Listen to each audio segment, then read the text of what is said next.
Hello, good evening everybody, and it's lovely to see such a lovely crowd, such a lively crowd of, lively, vibrant, mostly women, but it's nice to see a few men as well who are interested in subjects such as her stories that we will have tonight. I would like to welcome you in this beautiful building, the Main Guard, which is probably the single most historical building in Clonmel, and it's just such a jewel, and I wanted to welcome Mary here in this building because I think it's really special, and it's really interesting. There's an exhibition about the St. John's ambulance services, and it's all around 1914 and the Great War, and so it's quite an interesting, I saw it when I came last week, and it's a really interesting parallel to see that this was going on while other things were going on, all the national stories. So it'll be quite interesting if you can come back to look at those panels. They're from some of it is from early on, but a lot of it is around the 1916 times. So and slightly after that. This lecture is the inaugural event in a project that I am doing, which is a research project around women and women activism and protest and practice. So and particularly Irish women's practice of activism is quite special. It has a mix of a lot of pageantry, and which might go back to certain religious rituals, and so I'm researching, events and particular stories on that subject of activism and protest, and how did women do this? And there's some quite colorful stories, and so I have been very lucky to get a slot in the Art Centre, and so from next week onwards, for 3 weeks, there will be a project exhibition or research exhibition around some of the stories that I've been reading about, which are possibly, some of them will be mentioned tonight, but some might not, and some photographs and objects and posters and so on. So, and as part of this, so this opens on the 23rd of May, and then there will be a couple of workshops, I will call them braiding circles, where we might braid fabrics, threads, stories, memories. And I would like to invite you to come to these if you can. They will be on a Tuesday mornings for the following 3 weeks. You can look up the website for that. Just a couple of housekeeping. This is the exits are the door you came through, and there's another one here. Please put your phone on silent or turn them off if you haven't already done so. We will have a question and answer after the talk, and I would like to particularly do a few thank you as well, particularly Darren, who helped me with the tech today, which was very, very valuable because it always makes me very nervous. I would like to thank the staff in the Main Guard here who've been delightful. The Tipperary County Council Heritage Office, who have contributed through a grant, a Decade of Commemoration grant, to make this project possible, and the County Museum also has given some additional support. So that is all for the thank yous for now. I would like to just give you a quick bio for our very distinguished guest, Mary, who's Assistant Professor in Gender Studies at UCD, specializing in Irish women and gender history. She has a PhD in History and Humanities from Trinity College, and is the author of We Were There, 77 Women of the Easter Rising, which I incidentally used a lot 3 years ago when we did a reenactment project around a particular photograph from 1916, and I used a lot of the biographies in this book to give to the different women who participated so that they could effectively incarnate one of the women. Sorry for this aside. Other publications include Surgeon and Insurgents, Irish Homes and Irish Hearts, edited and introduced. She published a biography of Senator Kathleen Brown, and the Richmond Barracks, We Were There, 77 Women of the Easter Rising, was chosen by Dublin Public Libraries as its book for 2016 commemorations of the Easter Rising. She's currently working on a biography of Margaret Skinner, 1916 rebel who loved her gun, who was a commandement member, trade union and women's rights activist, and which will be published later this year. Her ongoing projects are on gender and sexual violence during the Irish War of Independence and Civil War, and she's been involved in a number of public history projects, including the 1916 exhibition and commemorative quilt project at Richmond Barracks. She was also involved in the 2014 commemoration conference on the centenary of the founding of Amon, in association with the Department of Arts and Heritage and the Gaeltacht. She continues her work with the Richmond Barracks Heritage Projects, working on this 2018 commemorative project, gaining and celebrating the gaining of the female franchise in Ireland in 1918. As well as this, she contributes with many publications and history documentaries, radio, TV, news media. I've read several of her articles in the Irish Times, and she has a very active online presence. It gives me very great pleasure to welcome Mary MacAuliffe here.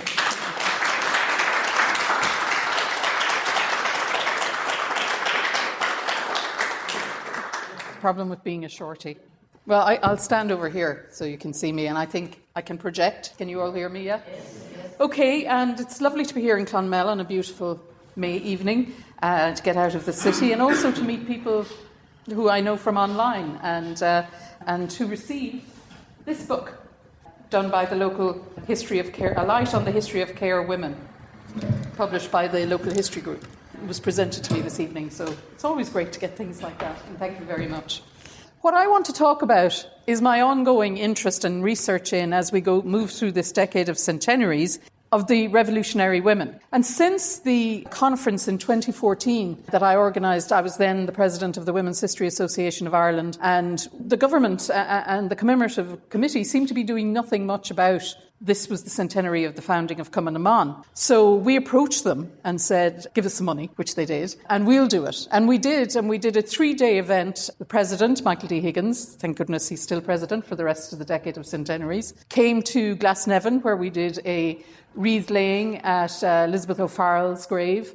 Elizabeth OFarrell, who brought out the surrender flag in 1916, but was so much more than that as well, an activist, unrepentant Republican for all of her life, and a woman who chose to live her life with another woman as well. So many of these women made radical personal and political choices.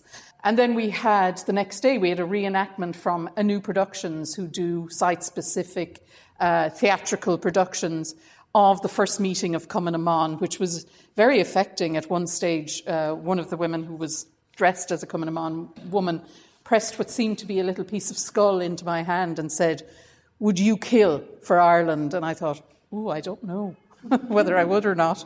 And it made the history seem more real, even to a historian who studies it all the time. And then we had a 2-day international conference, which demonstrated that there was enough material on Amon alone, without looking at the broader revolutionary period, to host 2 full days of parallel sessions talking about women in revolutionary history.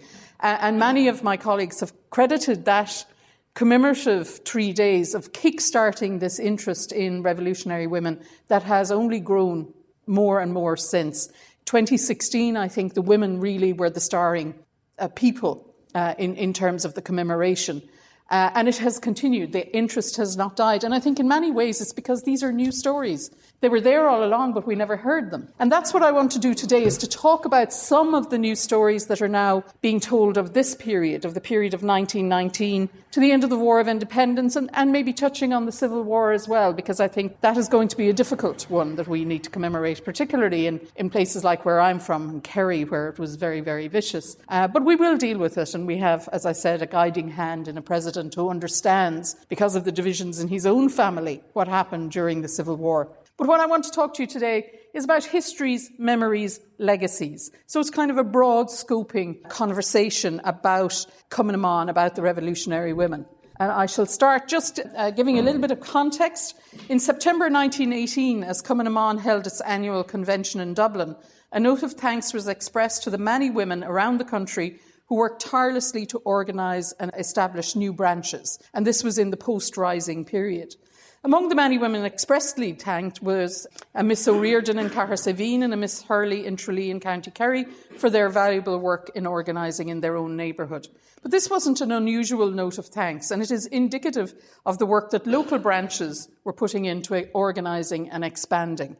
It was now moving out of Dublin. Dublin was the focus of 1916, but I think we have to see the rest of the revolutionary period is outside of Dublin. I mean, Dublin will be important, but most of the action is happening outside of Dublin. By 1919, Cumann na mBan was spreading to almost every town and village in the country. Yet to date, no detailed study has been undertaken of their contributions to the Revolutionary War. In the last decades, the contribution of Cumann na mBan to the revolutionary decades has been researched and outlined, mainly at the executive level, what they did at the grand political level. The official narrative at national level has moved from simply seeing Cumann na mBan as passive auxiliaries of the Irish Volunteers and later the IRA, to seeing the organisation as central to the histories of the period. Almost 300 Cumann na mBan women took part in the Easter Rising, but thousands more would be active in the 1919-1922 period. At regional level, however, the histories of the organisation are less well known, and I'm delighted to see that they're in this book about the area around here. And that's what we need. We need regional histories. We need to go down to the regional level, the town level and the village level and bring all those histories together. Lack of sufficient documentation precluded detailed regional histories, but with the digitisation of sources like the military archives, pensions applications, and renewed interest in and collection of and access to sources by and about women of the period, we can now undertake those much needed regional studies. So Cumann na mBan, just for those of you who don't know, was founded in 1914 in Wynn's Hotel in Dublin, an organisation for women who espoused a nationalist ideology and who would be supportive of the Irish Volunteers, which had been founded some months earlier in November 1913. They adopted a green uniform, as you can see there, with a slouch hat and a badge, a rifle with the initials intertwined, which meant that their militarism was evident from their uniform and their statements and training from the off. The organisation participated fully in 1916. Here's a photograph taken later in 1916, and all of these women, there's 66 of them in there. There were 77 women in Richmond Barracks, but we use this as the main photo. Including, you know, the woman here with the beret is Elizabeth OFarrell. So all of the women whose names you would recognise are in there. They were out in 1916. When confusion was rife about orders and counter-orders in the initial stages of the Rising, it was the women of Cumann na mBan who traversed the country carrying messages from Pearse, Connolly and the other leaders in the GPO. During the week of the Rising, there were Cumann na mBan women in all the outposts except Boland's Mill, and we all know why. And as the week ended and defeat became inevitable, Pearse selected Elizabeth OFarrell, she with the beret there, to present the surrender with him to the British authorities. OFarrell, a working-class woman, and this has been interesting as well. We're moving outside of the more middle-class, educated women's histories as well to see these working-class women who got involved and asking questions about what motivated their involvement in nationalism. They come in through trade union activism for the most part. She was born and raised in the tenements in City Quay, had been a long-time member of Cumann na mBan, of the Irish Women's Franchise League, of the Gaelic League, of Innian and the Heron, and of the Irish Women's Workers' Union, and had been involved in the 1913 lockout. So you can see there are patterns developing here. In the post-Rising period, Cumann na mBan worked to keep the revolutionary spirit alive, particularly as much of the male leadership was either dead or in prison. For instance, in 1917, they sent an appeal to the President of the USA, Woodrow Wilson, looking for his recognition for the justice of Ireland's demands for political freedom, and it was presented to him by Hannah Sheehy Skeffington. In 1918, Cumann and Amon were fighting both for the freedom of Ireland and for women's freedom, equal citizenship within the new state that they imagined coming into being, regardless of gender. By then, its president, Countess Markievicz, stated Cumann and Amon demanded full suffrage, and at the 1918 Cumann and Amon Convention, the women reaffirmed their role in fighting for an Irish Republic, but they also insisted that they would follow the policy of the Republican Proclamation, 1916, by seeing that women take up their proper position in the life of the nation. And that, again, is echoing the equality promised in the 1916 Proclamation. For Cumann and Amon, nationally and regionally, the biggest campaigns in 1918 were the anti-conscription and election campaigns. And the anti-conscription campaign happened because at that time, obviously, the Russians had taken themselves out of the war, so now the Germans were only fighting a war on one front, so a big push was expected on the Western Front. The British had used up almost all conscription in England, Scotland and Wales. There was really no more pool of men to draw from. The one place where there was a huge pool of men to draw from, of course, was Ireland. But of course, Ireland now was a very different place post-1916. You can see that the greening of Irish politics, it was getting darker and darker green. It was moving from constitutional politics to militant politics. And when the Military Services Bill was introduced in April 1917, the reaction was immediate, with all shades of political and militant nationalism coming together to resist conscription. With the backing of the trade unions, April the 23rd, 1917, was an anti-conscription day. The whole country closed down. Hundreds of thousands signed petitions to resist conscription. Interestingly, women, organised by the Irish Women's Workers' Union and Cumann and Amon, took their own pledge, which included the promise not to fill the places of men deprived of their work through enforced military service. Basically, they organised a work strike. They would not blackleg. That's what they called it. So in order for war to work, women are vital. And this is not just in a guerrilla warfare, but in warfare like the First World War. When all the men went off to the Western Front, it's the women who took over running the farms and the ambulances and the hospitals and the businesses and all that. And if the women refuse to do that, you have a collapse of the economy. So their pledge, as well as pledging anti-conscription to campaign for that they wouldn't actually be forced into work, into war work, was very, very vital to this. Irish women were not then, therefore, going to be supportive of the home front. If men went off to war, they would not blackleg. And while this campaign of resistance was successful, the British authorities did not react in a good way to it, and they began a whole series of arrests under the false information of the German plot. They pretended there was another German plot, and so they arrested senior Sinn Féin members and IRA members, including Countess Markievicz, Maud Gonne, Kathleen Clark, who were imprisoned in England, and thousands of men. So the Cumann and Amon decided to keep going. And in June 1918, they became the lead group in organising Lán Amon, or the Women's Day, because they were in the best position to deliver it nationwide. While all the different women's groups on the committee were involved in the Great Strike on April 23rd, Lán Amon would be a spectacular culmination of their ongoing resistance to conscription. And Cumann and Amon, resurgent and growing in numbers, was best placed to deliver a countrywide involvement. Newspaper reports from around the country show that the Cumanns throughout the country made an impressive turnout. Pledges were signed in every town and village and city, mostly as part of marches to local churches and followed usually by rosaries of benediction. And I was just speaking in the car coming here that one very interesting part of women's activism, once Cumann and Amon gets made illegal, is how they used the activities of faith, of saying the rosary, of attending benediction, as a space of resistance, saying mass rosaries outside jails where men from the IRA were imprisoned. And they couldn't really be tackled by the RIC or the Crown Forces because they were just praying, but they were causing disruption. So the women were very clever. I mean, it does come back to bite them in the end when nationalism and Catholicism end up becoming so conflated that what we get is a theocratic state. But initially, it was a very, very good idea. So reports of the Freeman's Journal mentioned 400 women signing in Clonegall, County Carlow, 800 women in Cove, 1,200 women in Cahir, County Tipperary, with impressive shows held in Dundalk, Louth, Sneem, County Kerry, 400 signed in Castle Island and Kerry also, and 1,000 signed in Kilkenny. And this was throughout the country.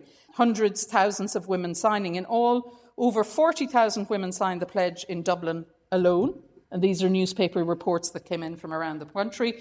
And it is reckoned that 2/3 of the women of Ireland signed the pledge. The only part of the country where there wasn't mass signing was the northeast, of course. That would be more unionist territory. So Lán Amon proved very successful for Cumann Amon.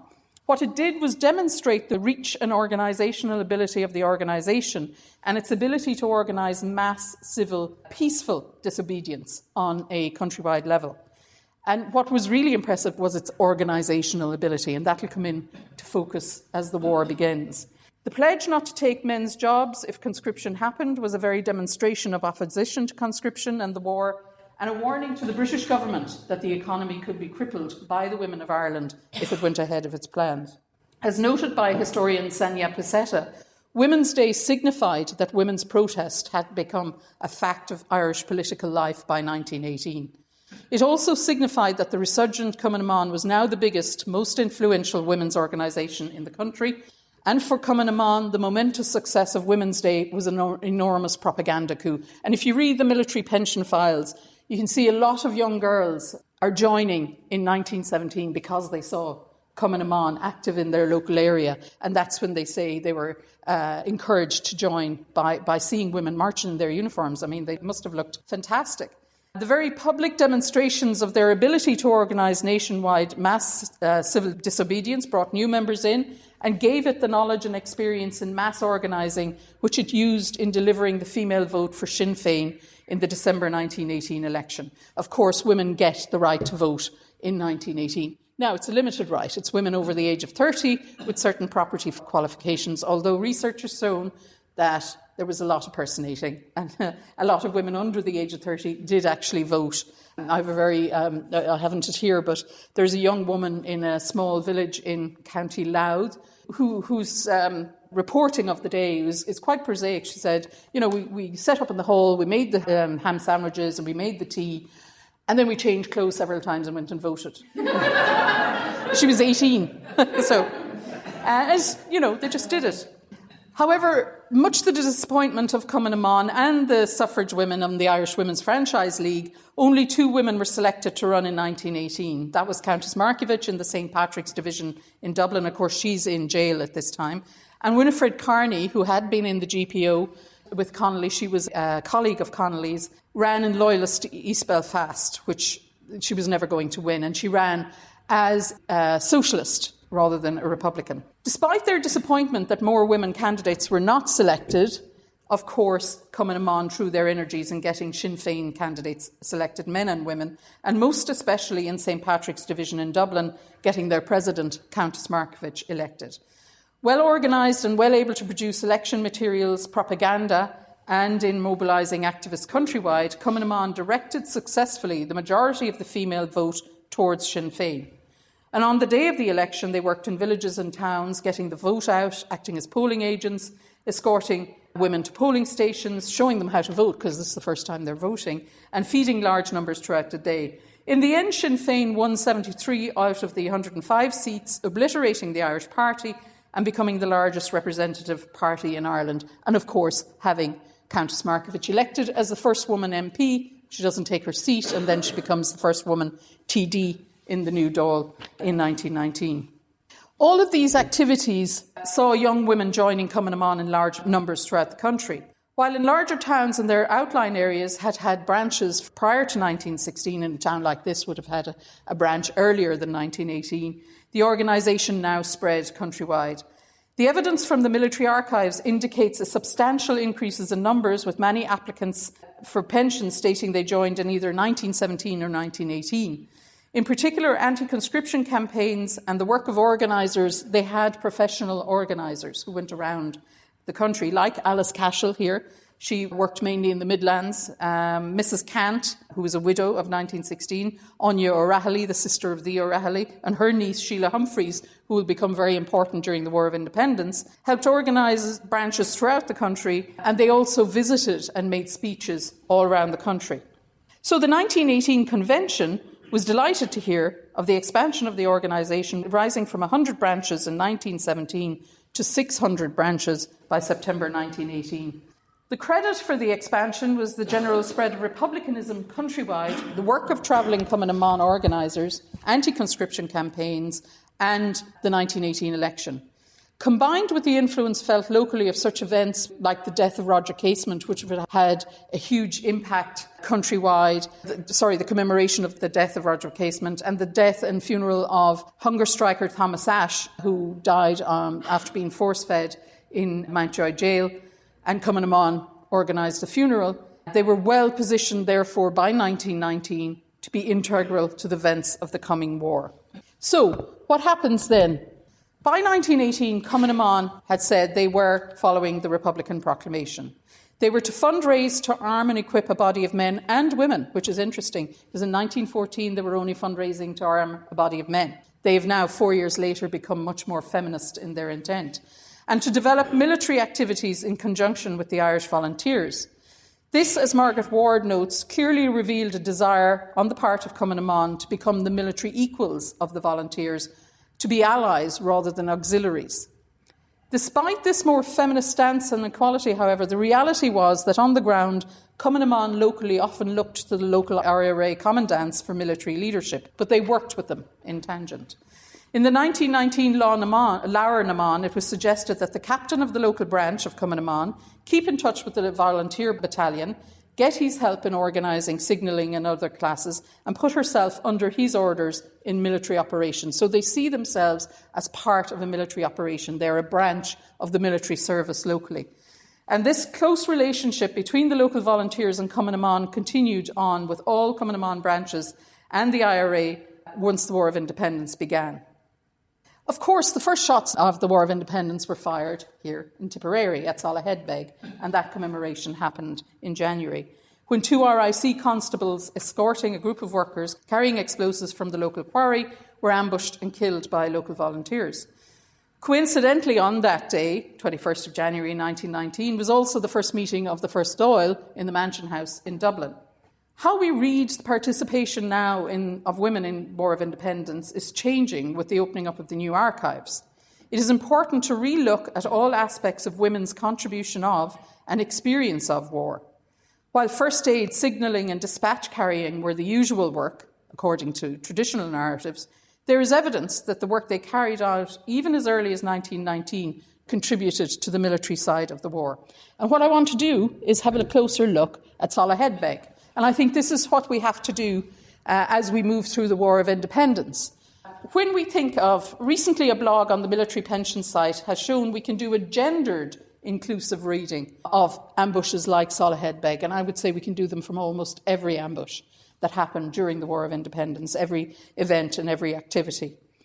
Salaheadbeg would be traditionally being considered the opening action of the War of Independence, and of course the heroes of that, or anti-heroes, depending on what side you're on, were Dan Breen and Sean Tracy, among the men most famous for that ambush.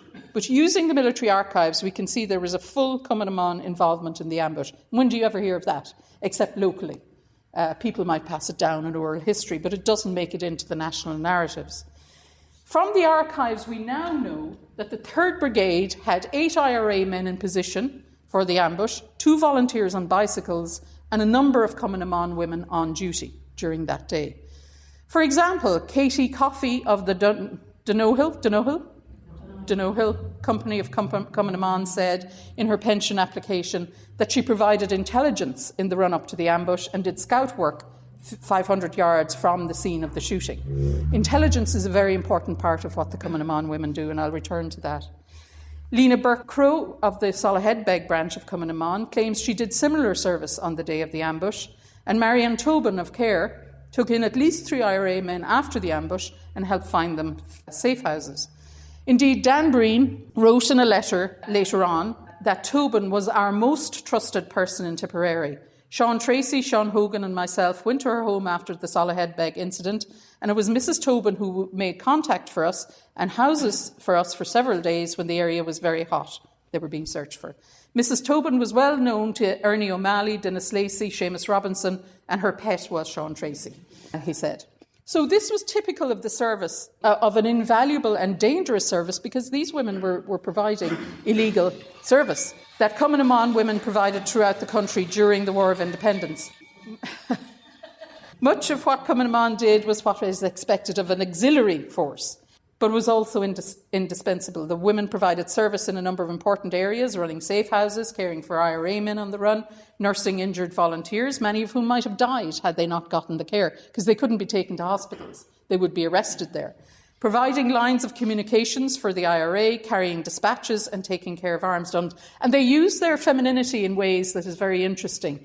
Obviously, they're no longer wearing their Cumann uniforms, and they're just, most of them are young girls. So they're going about their business, cycling their bikes from one part of the country to the other. And if they're stopped, they play the young girl, and they might shed a tear and, oh, I'm just visiting my, auntie up the road or this or that. And of course, with the mores of the day, until late into 1920, early 1921, the soldiers don't search them. Later on they do when they realise how important Cumann are. That's another part of the story. But in that early phase, they're able to get away with a huge amount. Food, shelter and care were vital to the success of a guerrilla army. An army marches on its stomach, after all.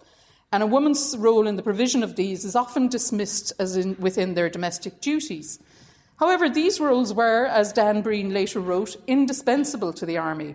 But other indispensable roles he mentions has a more military aspect, including carrying dispatches, scouting, and acting as intelligence agents. Their work as intelligence officers, Breen wrote, was vital to the well-being of the IRA. So the involvement of Cumann in direct military action is something that is often overlooked.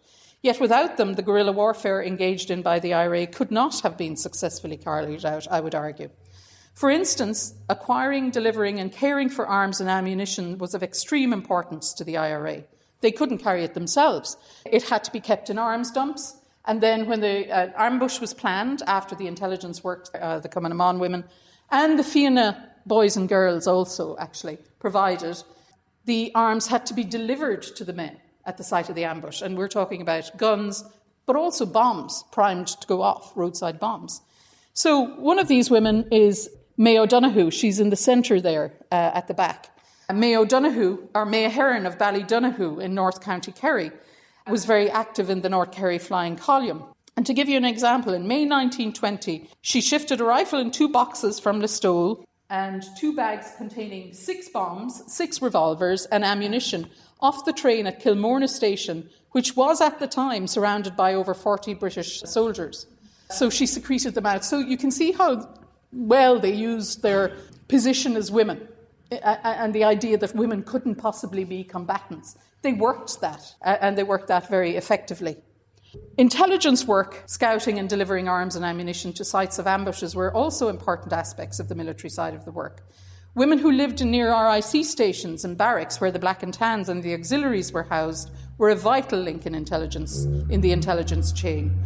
May Hearn again was involved in the Gale Bridge ambush of the Crown forces in May 1920.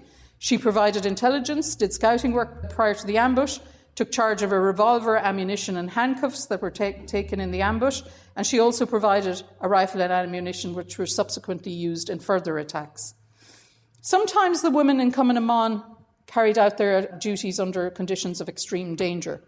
Here we have Julia Duffy from the Ballinlee Cumann in Longford. Her house was raided several times by the Black and Tan, and on one occasion they brought her outside and beat her about the head mostly and broke 9 of her teeth. She just says, I had to get the teeth extracted 3 days later. And then says, and I went on with my work. And I think the women saw this sort of brutal treatment as their suffering. They weren't usually getting shot, they weren't getting wounded. So this brutal treatment they got from the Crown forces was their sacrifice for the Republic. And many of them are very proud to say, no matter what, I continued my work for Ireland.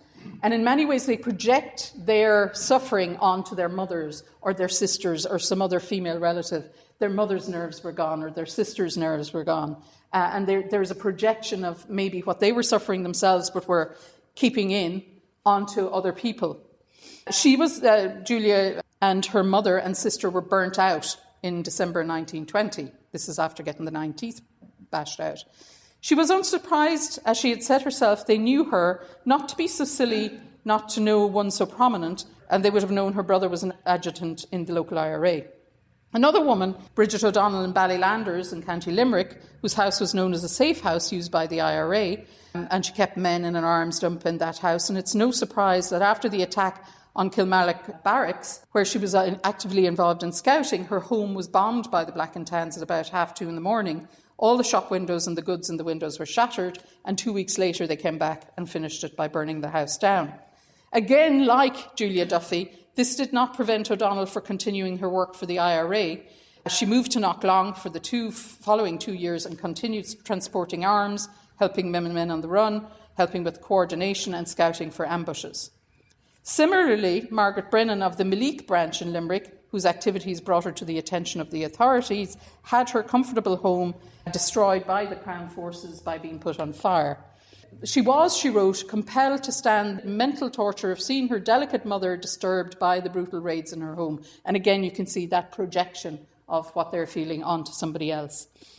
As well as running the safe houses and feeding and caring for the IRA and carrying dispatches, they also undertook a very difficult and I think an underestimated part of what happened during the War of Independence. They cared for and buried the dead, the IRA dead, mostly young boys and men known to them, because of course they were working closely with the local flying columns. When IRA men on duty were killed, it was often the role of Amon to retrieve the bodies, many of them very bloodied or blown up, prepare them for burial and make sure that the proper burial rituals, religious and republican, were carried out. Norah Sullivan, Nee Walsh, a member again of the Ballydonahue, and I'm talking about Kerry because I'm actually working on these branches at the moment, notes in her military pension application that she helped identify and retrieve the bodies of 3 men killed in Knockanure in 1921, in May 1921. Patrick Welsh, Jeremiah Lyons and Patrick Dalton, all of the local flying column, were ambushed and shot dead by the Black and Tans. The men's bodies were taken to Barrymullen Barracks in Tralee, where O'Sullivan and a group of Cumann women from Listowel and areas had to go, identify the bodies of the 3 men, have them coffined and brought back by train to Listowel.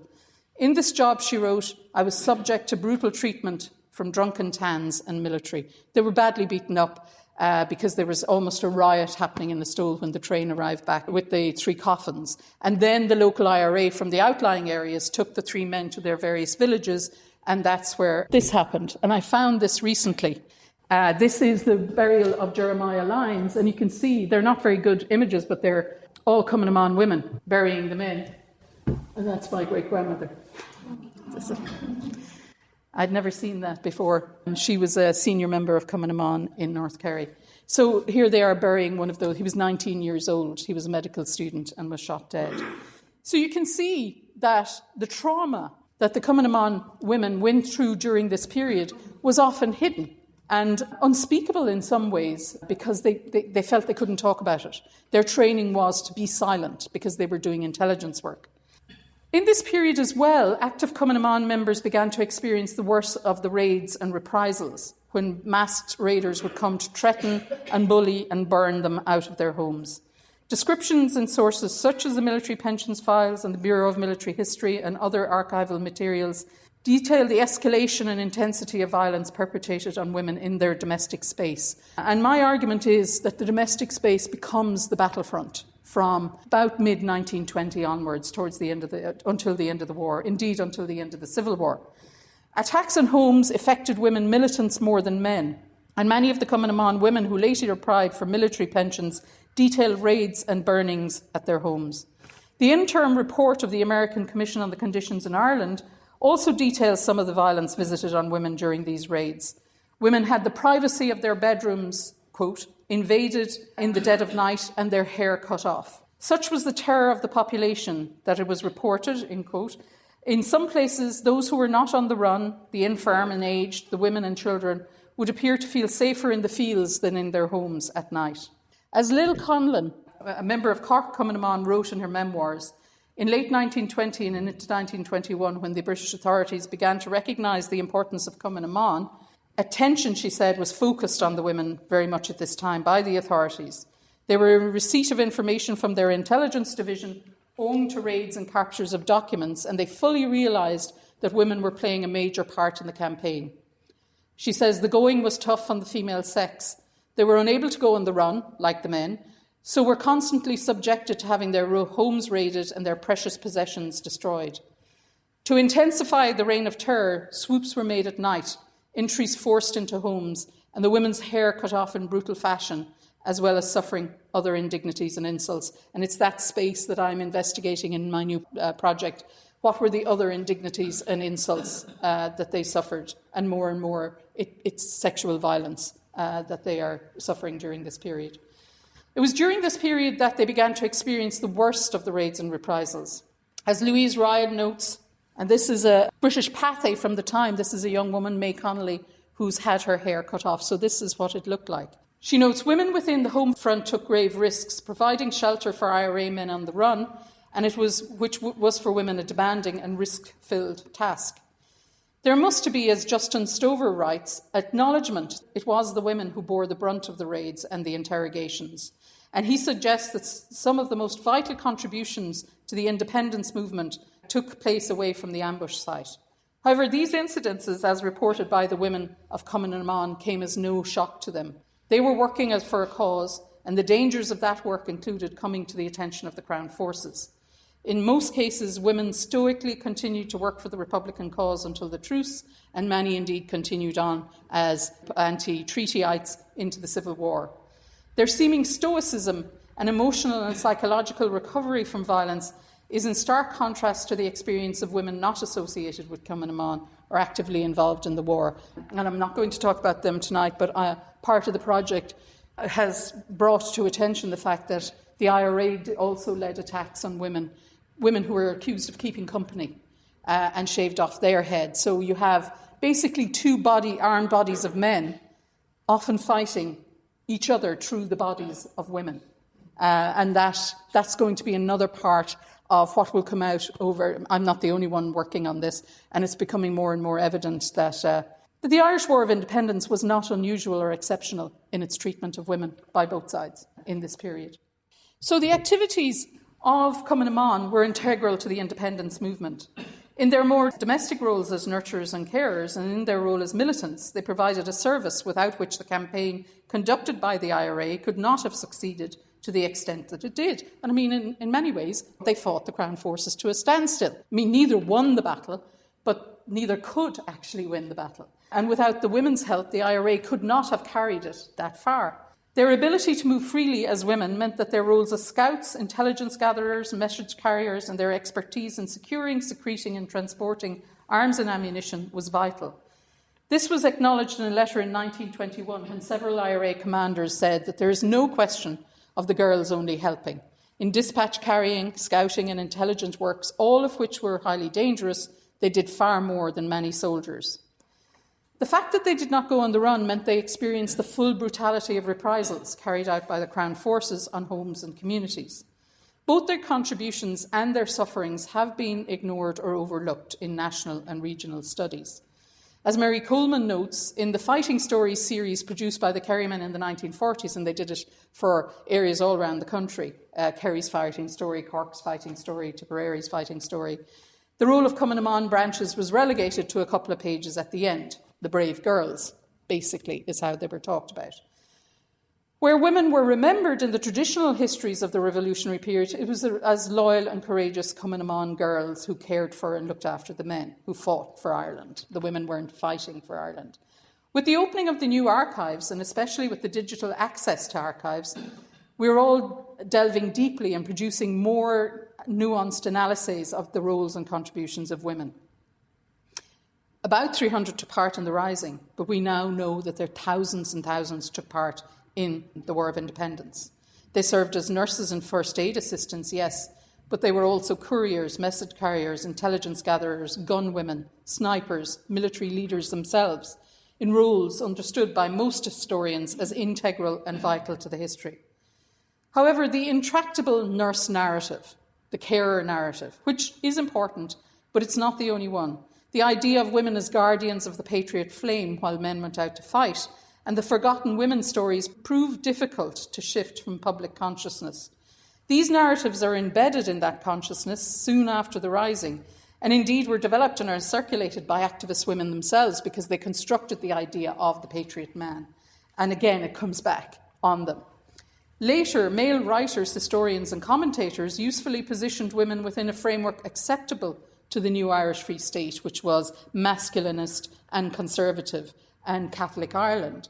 And it is in this narrative that the nurse figure comes to dominate. Widows and nurses were not generally the stuff of patriotic national narratives, but the ongoing understanding of the more militant contribution of women is inexorably challenging and changing the narrative. Commemoration cannot ever be separated from contemporary socio and political and cultural events. And so our commemorations 100 years on from the War of Independence does reflect a society that is interested in knowing what the women did, where gender equality is more there, but is still a contested place, as the War of Independence is within the narrative. However, women's histories, driven by feminism in many ways, as they are uncovered, will continue to challenge and question the myths and histories of our revolutionary decade and broaden the role played by women, complicate our understanding of the period, and question what does constitute an authentic past. It has to be, I would argue, gender inclusive. It has to be nuanced and broad and including of the parts played by all sections of society. Not just gender, but also class has to be understood as well. And it also uncovers the processes by which a gendered narrative was constructed and historicised and how we need to deconstruct that now. Thank you.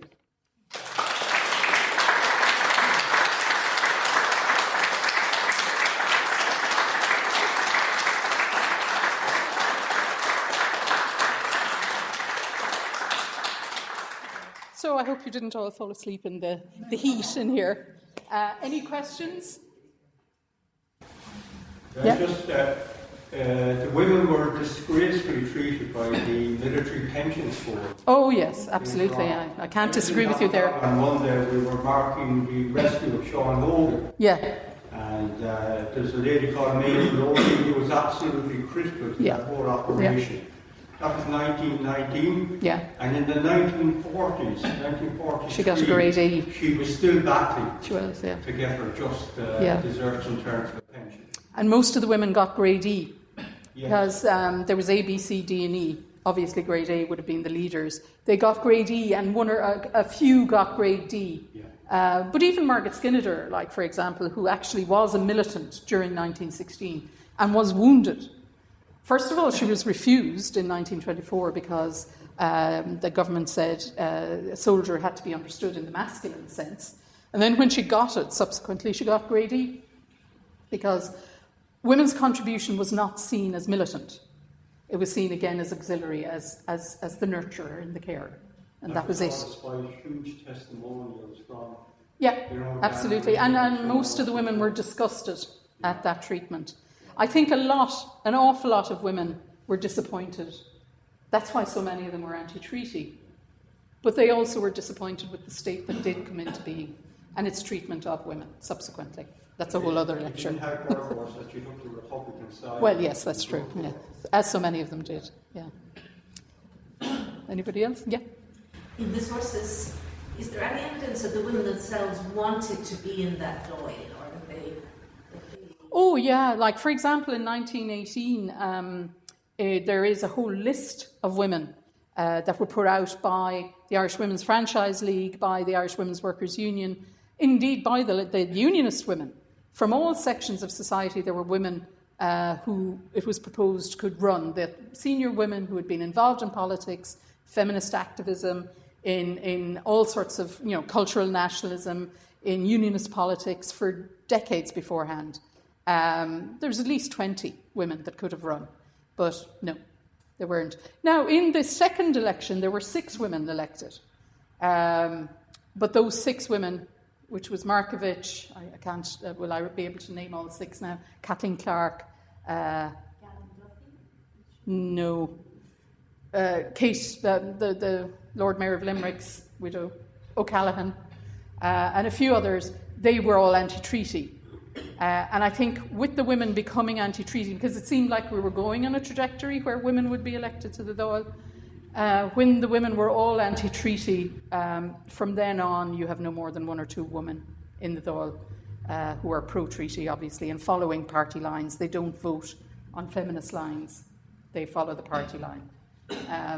So, yeah, it was, you know, the male-centric selection process and the fact that the majority of militant women were anti-treaty subsequent to the Anglo-Irish Treaty did for national politics for women in many ways.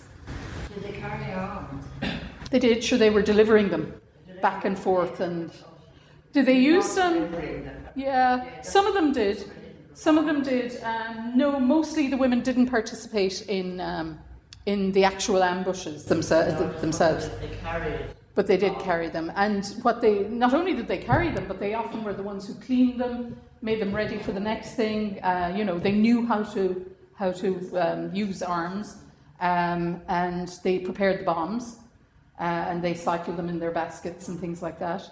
You know, they could have blown themselves up, so they had to become very good bomb makers to make sure they didn't blow up prematurely. They also made gunpowder. And you know, contributed in all ways except pulling the triggers. Yeah. And a few did that, but not very many. Anyone over here? You mentioned the women saying the rosary and that. Yeah. As a form of protest. Well, when the shell protests were going on in Mayo, they did that. Sat on the road and they said the rosary. Yeah, it is. It's quite a powerful, in a state that sees that as a very powerful image. They wouldn't touch them. They wouldn't touch them when they were doing that, yeah. And I think they were quite clever in doing that, you know. Because, of course, Amon was declared a proscribed organisation. So they were there in their ordinary clothes saying the rosary outside, and they just happened to be in large numbers outside a prison, Mountjoy Jail or Limerick Jail or wherever there were men imprisoned. So they wouldn't touch them. No, it was bad propaganda. And they were expert propagandists. I mean, they're the ones who published the bulletin, they're the ones who distributed all the propaganda during this whole period as well. Yeah. How much of a relationship was there between, we say, the suffragette movement in like England, London, compared to in Ireland at the time?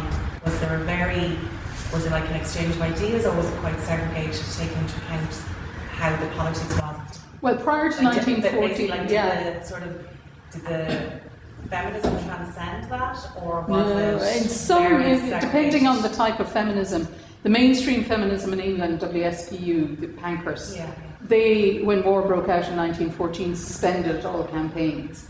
But other women's organisations, for example, in Glasgow, the United Suffragists continued campaigning, and Margaret Skinner, before she came to Dublin, was a member of that in 1915. As the war went on, the more radical women, particularly working class women, women involved in socialism, in international peace movements, were very much in touch with the women in Ireland, and they were part of, you know, the Labour Commission that came over to see what was happening on the ground in Ireland during the War of Independence and reporting back on that. And they were very concerned for about the treatment of women during the war. But also, a lot of them supported the right for Ireland to have its freedom. And indeed, many of them would have been mainly outside of England, Scottish nationalists or Welsh nationalists as well, or internationalists. You know, they were very much influenced by the socialism and the Russian Revolution at that time. So those contacts continued. But with mainstream feminism, there was always a tension between the Irish Women's Franchise League, for example, and the WSPU. They didn't want them coming over here telling us what to do, sort of thing. And then, for example, when the WSPU organised large marches in England, 1912, 1913, they kind of organised it on England first, and then here are the colonies marching as well, because they had the Indian women there and they had other women there. And it was very much that sort of imperialist ideology, which the Irish women didn't appreciate at all. And in fact, the Irish women had their own colours, which were green and white for feminism, not purple and green, which are actually the colours of English feminism, but we have adopted it now. Yeah. So it's complicated. Yeah. That's what feminism, trade unionism. You mentioned that a lot of the working class women who Yeah. were involved sort of came through with trade unionist, I suppose, ultimately a socialist background. Did that Yeah. carry through at all? Or? It did with some of them, but not to the national politics as we know. You know, if you look at the Democratic Programme for Government 1919, it's very much influenced by Connolly and by socialist ideas. But by 1922 and the setting up of the Irish Free State, that's all, you know, thrown out with the bathwater, so to speak. And a lot of the women who had been involved in the Irish Women's Workers' Union and out in 1913, fighting with the Citizen Army, went into Cumann and Amon. I mean, they continue to be trade union activists, like Rosie Hackett, for example. Margaret Skinner is another one, becomes president of the INTO in the mid-1950s, for example. And they continue to battle for women's rights, particularly working women's rights, but within a very conservative state. And certainly by the 1940s, feminism had become very much maternalist feminism. So you see the rise of the Irish Housewives Association, for example. It's still feminism, but it's of a more conservative sort, or the type of feminism that is kind of recognising that they have to work within a conservative state. And it isn't until the 60s that we see radical feminism coming back into fore again. But yeah, that strain of women fighting for working women continues. It's a quiet voice, but it's there. Yeah. Just a question on sources and the types of history that get lost. So, with so much documentation of women's role not existing, of what value are oral histories that have been passed down inside? Oh, invaluable. Even without. Well, you see, you can test them against. You can generally test them against other material. So, if somebody is talking about an ambush that happened, and you know Dan Breen was there, or Sean Hogan was there, or Sean McAtee, or some of them were there, they were leading it, and there was this flying column or that, and I did this. Well, somewhere you possibly will find that arms were delivered and now you have a name, and you can test it against, I mean, you can't be 100% sure, but oral histories are invaluable. It's like all sorts of sources. You can't rely on one. You have to see a whole plethora of them, particularly for women's history. Women's history gets destroyed a lot. in doing my research on Margaret Skinner, not for the tape, have found out that she kept a diary all of her life, but her executor of her will destroyed all the diaries on her death because he didn't want her private life making it into the public realm. Now, I have lots of more material for her. She happened to be a very public woman all her life. But imagine having those diaries. Same with Rosie Hackett. People didn't recognise that women's material was important because we privilege the male histories, and they're the ones that get put into the archives. The archives are gendered. They're not gender neutral. They're beginning to be better, and certainly there's a concentration in trying to collect women's archival sources to make up for the big gap that's there. So don't throw out anything. Keep it all, and if you find anything, put it into archives because it's necessary. But with the pension files, for example, even though they're only getting grade E and they're really miffed about that, you hear their own voices because they have to tell you their stories and what they did. And they're very, stoic, logical, unemotional women who are telling you, I did this and I suffered that and that's the way it was, and but it is their voice telling us what they did. And that's fantastic. Newspapers are good too. Things made it into newspapers and then kind of got forgotten. But the newspapers' archives are online now. This is behind a paywall, but local libraries probably have access and they're great. But any material that adds to the story is invaluable, including oral histories. Can I ask just a bit more about the woman who you said was with another woman and what it looked like at the time and how that was documented? Yes, I'm doing or have just finished doing some research on a number of couples of 1916 that I know of. So Elizabeth OFarrell and Julia Brennan lived together all their lives. Margaret Skinner had a female partner. Norah O'Keeffe was actually from Tipperary. The O'Keeffes of... it's a strange name. Can't remember. Anyway, that's it on. But they were very much involved in the War of Independence. Kathleen Lynn and Madeleine French Mullen, of course, are very well known as a couple who founded St. Dunstan's Hospital. There's about half a dozen of the couples, and I think that was a space that allowed women to make choices other than marriage, which was the expected road that you were born, you grow up, you get married, you have children. That was what women did. A lot of women who were involved in feminist activism and militant nationalism didn't marry at all, and they didn't have partners, so we don't know what their sexuality was. And then there are the few that chose to spend their lives with women and lived in what was effectively a domestic partnership. And with, say, French Mullen and Lynn, because of the survival of their diaries, we know that they were a couple. Others, were they a couple or not? Well, one historian said, does it matter whether they did it? They lived together. They were each other's partner, support system, domestic partnership. So we consider them, we can consider them female partners. Yes, I'm writing an article on that. So, and it's these interesting side stories that come out of all this research as well. And one other thing I'll tell you, I was on radio drive time about 2 years ago, because Mary Wilson had heard of this, or her researcher, not her, I'm sure her researchers keep in mind. So they asked me to come on and talk about what they said were the lesbians of 1916, although I wouldn't use that term as yet. Now I would, and I've done more research. And after I got off, this woman got in touch with me to tell me a story about how in the early 1920s, her great uncle, who was young at the time, with his father, used to go and play piano at a club, a monthly club that was held.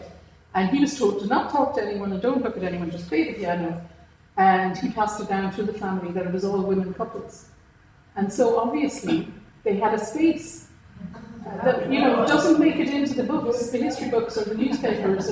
That's how you find out these things. You put out the information out there that you have, and you often find that people come back with material and oral material, which is fantastic. And would it say with the couples in the Rising, would there have been reactions against them, or was it just not? Well, just looking. You see, these women were living lives that were not ordinary anyway. They were living at that time.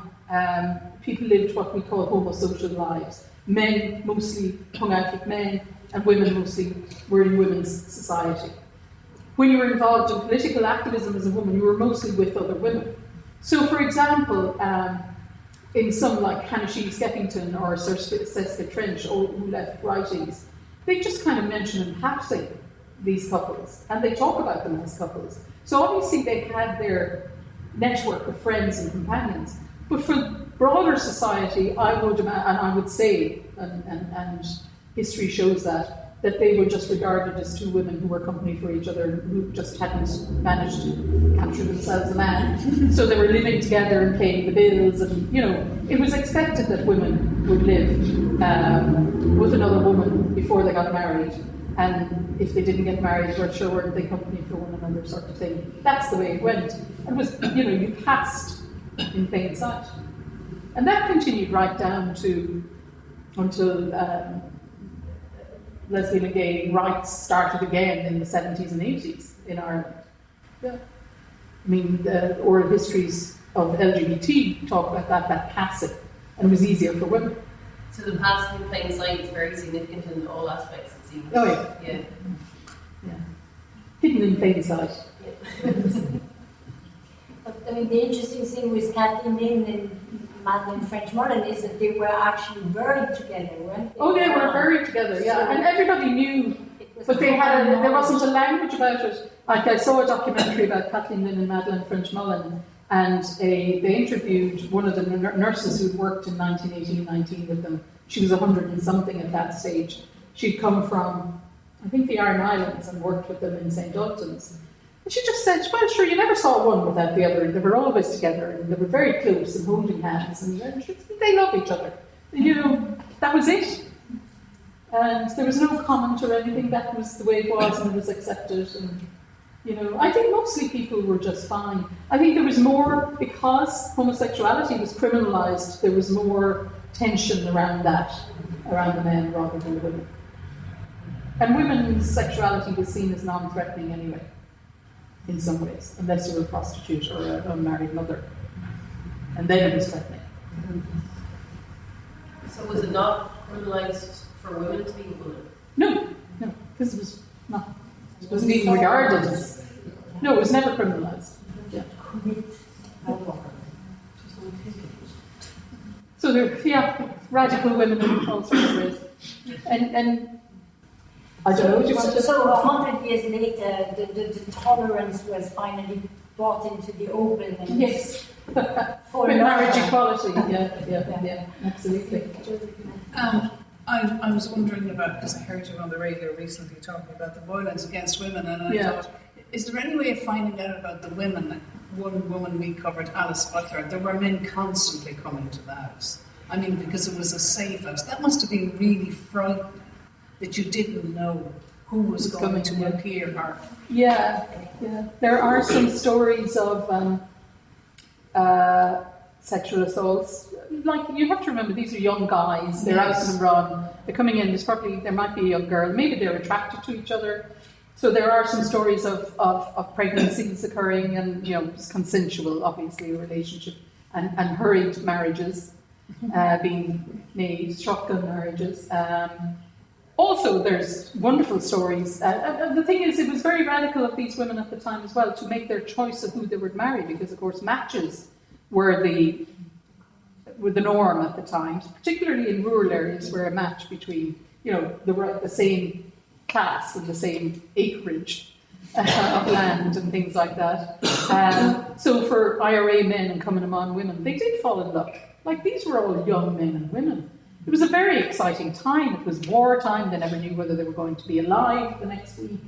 And heightened tensions. And of course, there were love matches, and there were passing fancies, and there were unfortunate pregnancies that had to be covered up, or some of the women were put away. I mean, there is some oral testimony that they were put into mother and baby homes.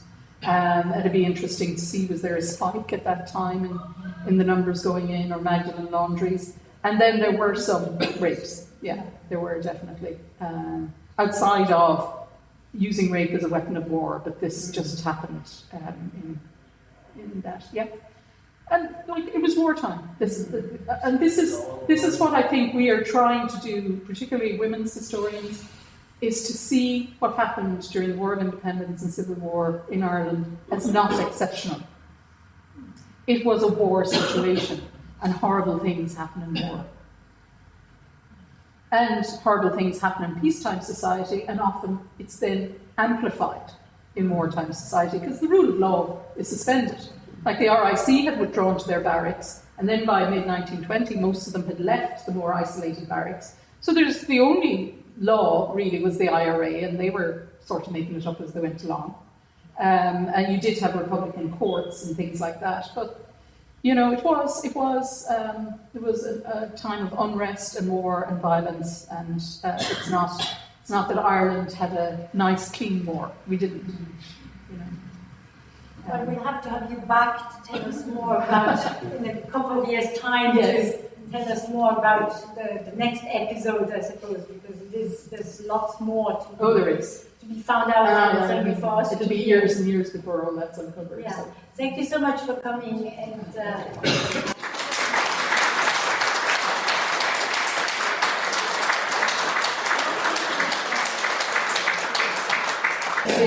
I say to every area when I give lectures locally, if you have any stories about the Coming Amon women, about things they did, please get in touch with me.